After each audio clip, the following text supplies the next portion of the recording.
Hello students, this is Virendra Kumar, your Hindi teacher.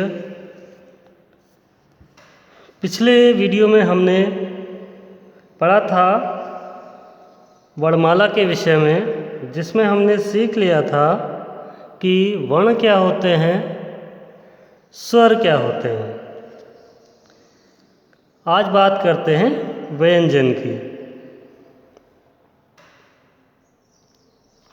व्यंजन स्वर की सहायता से उच्चारित होते हैं। ऐसे वर्ण जिनके उच्चारण में प्राणवायु मुख से सीधे बाहर न आकर के मुख के विभिन्न हिस्सों से टकरा करके बाहर आती है, ऐसे वर्ण व्यंजन कहलाते हैं। अब प्राणवायु क्या है? प्राणवायु जो भी वायु हम श्वसन में यूज़ करते हैं, जीवित रहने के लिए जो इनहेल करते हैं, वो प्राणवायु कहलाती है। यहाँ एक डायग्राम के माध्यम से आप लोग बेहतर समझ सकते हैं। तो व्यंजन के 3 प्रकार होते हैं, मुख्यतः 3 प्रकार होते हैं: स्पर्श व्यंजन, अंतस्थ व्यंजन, ऊष्म व्यंजन। सबसे पहले बात करते हैं स्पर्श व्यंजन की। स्पर्श व्यंजन में सीखने के लिए, याद करने के लिए हमको एक ट्रिक यूज़ कर सकते हैं। हम एक नाम याद रखना है, कचट तप। कचट तप को इस तरीके से लिख लेना है। अब जो का है उसमें का वाली लाइन आएगी, का वाली लाइन के 5 वर्ड आएंगे, क ख ग घ ड़। फिर चा वाली में चा वर्ग कहलाता है ये, इसको चा छ जा झ उआ के नाम से जानते हैं। टा वर्ग में टा ठ डा ढ ण आएगा। ता वर्ग में त थ द ध न आएगा। पा वर्ग में प फ ब भ म आएगा। तो ये स्पर्श व्यंजन के नाम से जाने जाते हैं। अगर कचट तप करके आप इसे याद करेंगे तो आपको स्पर्श व्यंजन पता चल जाएंगे। अच्छा, इधर आप देख रहे होंगे, यहाँ मैंने लिखा है कंठे, तालव्य, मूर्धन्य, दंत्य, ओष्ठ्य। ये सब क्या है? इसको जानने के लिए हमें इस डायग्राम पर ध्यान देना पड़ेगा। तो ये मैंने रेस्पिरेशन का डायग्राम बनाया है कि हम जो सांस लेते हैं वो फेफड़ों तक आती है और फेफड़ों से फिर बाहर जाती है, प्राणवायु जिसे बोलते हैं। तो इसमें ये स्थान जो है ये कंठ कहलाता है। कंठ से ऊपर वाला ये स्थान तालु कहलाता है। इसके ऊपर वाला स्थान मूर्धा कहलाता है। और आगे के ये 2 भाग, मूर्धा के बाद वाला दंत कहलाता है और फिर उसके बाद वाला ओष्ठ कहलाता है। ओष्ठ में होता है होंठ। तो इन पार्ट्स के जरिए जो भी वर्ण हम उच्चारित करते हैं और जिस किसी भी पार्ट का वर्ण के उच्चारण में रोल रहता है, वो उसी नाम से जाना जाता है। जैसे कि पहला है का वर्ग। का वर्ग का उच्चारण कंठ के माध्यम से होता है। इसमें वायु का प्रभाव कंठ पर रहता है। इनको आप जब बोल के देखेंगे तो आपको इनका डिफरेंस अलग ही पता चलेगा। जैसे कि क, ख, ग, घ ण।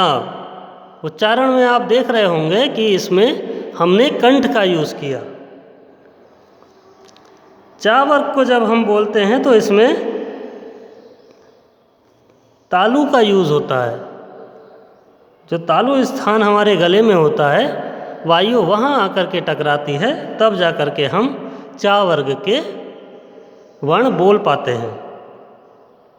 च, छ, ज, झ, उ।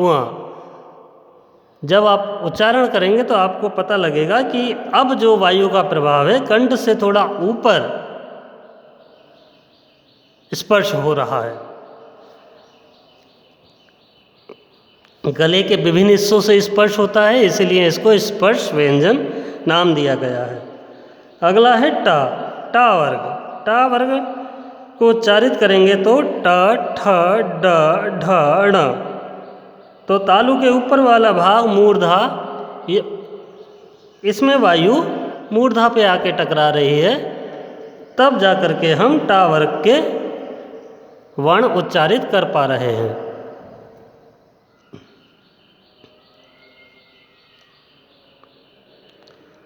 ऐसे ही ता वर्ग, जब हम ता वर्ग के वर्ण बोलेंगे तो हम महसूस करेंगे, हम फील करेंगे कि हमारा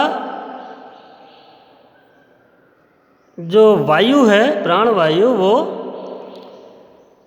दंत पे आकर के रुक रही है। बोल के देखिए, त, थ, द, ध, न। जीभ दांत पे आकर के टकराएगी और जब जीभ दांत पे टकराती है तो अंदर की वायु दांत पे आकर के रुकती है और इस कारण से हम ता वर्ग के वर्ण बोल पाते हैं।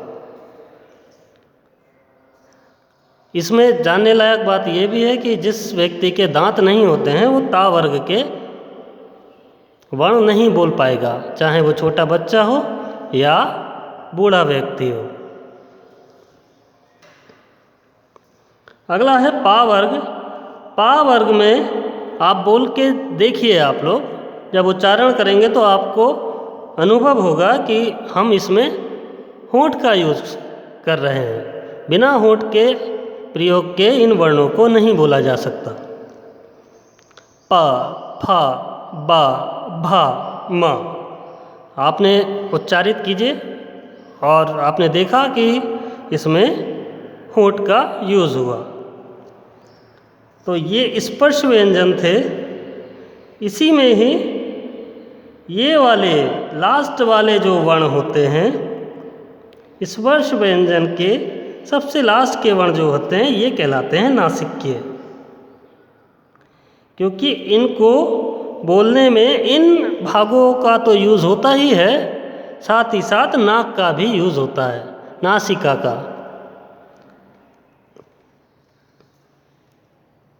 बोल के देखेंगे, णा, वा, णा, न, म।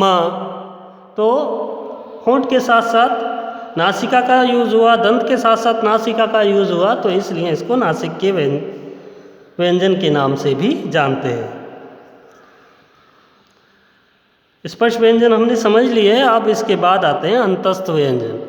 अंतस्थ व्यंजन वे व्यंजन होते हैं जिन व्यंजनों के उच्चारण में हवा मुख के अंदर ठहर सी जाती है तथा सीधी बाहर नहीं आती, उन्हें अंतस्थ व्यंजन कहते हैं। इसमें है य, रा, ला, वा। य, रा, ला, वा। उच्चारण करके देखिए, आपको अनुभव होगा कि इसमें वायु अंदर ही ठहर रही है।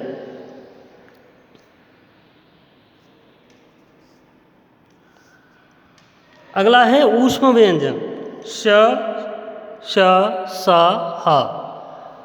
जनरली लोग इनको एक ही उच्चारण करते हैं, लेकिन ये इनके प्रोनाउंसिएशन सबके अलग अलग हैं। ये श है और ये सा है।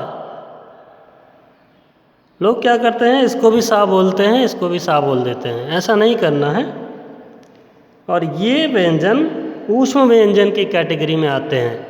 क्यों? क्योंकि इनको बोलने में एक गर्मी का अनुभव होता है, मुख के अंदर ऊष्मा का संचार होता है, ऊष्मा का प्रभाव आता है, इसलिए इनको ऊष्म व्यंजन के नाम से जानते हैं। बोल के देखेंगे श, स, ह। एक होठ के आसपास आपको गर्मी, होठ और दांत के आसपास गर्मी महसूस होगी, इसीलिए इनको ऊष्म व्यंजन बोलते हैं। संयुक्त व्यंजन, संयुक्त व्यंजन ये